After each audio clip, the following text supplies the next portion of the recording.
Powerbank станува излишен. Android телефоните следната година ќе имаат батерии од 10.000 мАч. Пазарот на Android телефони влегува во нова фаза благодарение на напредните силициум-јаглеродни технологии, кои овозможуваат батерии од 7.000, 8.000 и дури 10.000 мАч. Неколку големи кинески брендови, вклучувајќи ги Xiaomi, OnePlus, Realme, Honor, активно подготвуваат телефони со капацитет од 10.000 мАч, претежно во средниот ценовен сегмент. Напредок во технологијата на батерии. Клучен за оваа промена е напредокот на силициум-јаглеродните батерии и новите генерации аноди, кои овозможуваат голем капацитет без драматично зголемување на дебелината и тежината на уредите. Предходно, телефоните со вакви батерии беа робусни и преголеми. Xiaomi. Гласините велат дека Xiaomi развива модел со батерија од 10.000 мАч и поддршка за полнење од 100 вати, при што целосното полнење би траело околу 1 час. Realme концепт. Посебно внимание привлече концептуредот на Realme представен во август, телефон со батерија од дури 15.000 мАч, базиран на целосно нова генерација на 100% силициумска анода. Глобална достапност. Експертите напоменуваат дека не е известно дали ваквите модели ќе се појават надвор од Кина, бидејќи пазарите во САД и ЕУ имаат строги ограничувања за максималниот капацитет на поединечна батериска ќелија.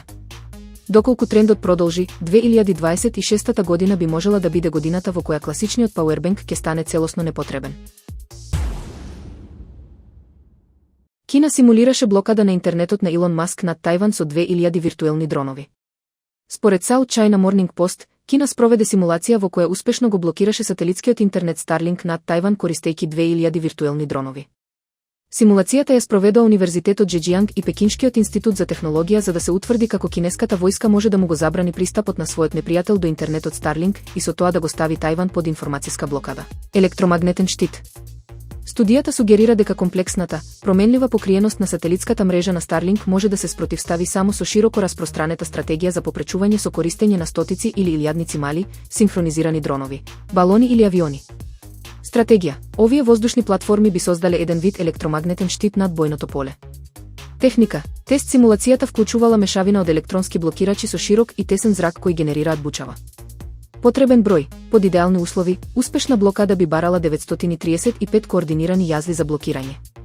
Со поевтини, попрактични дронови со помала моќност, бројот би требало да се зголеми на околу 2000 дронови, поставени на висина од 20 км и на растојание од 5 до 10 км.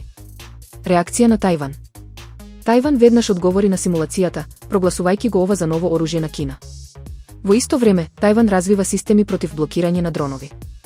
Поради оваа причина, компаниите како TSMC, Asus и Mediatek веќе инвестираат многу во воена опрема против дронови купена во странство, како и домашно произведена. Се очекува и Доналд Трамп да даде изјава за ова, што би можело да помогне Тајван да се доведе под американската железна купола.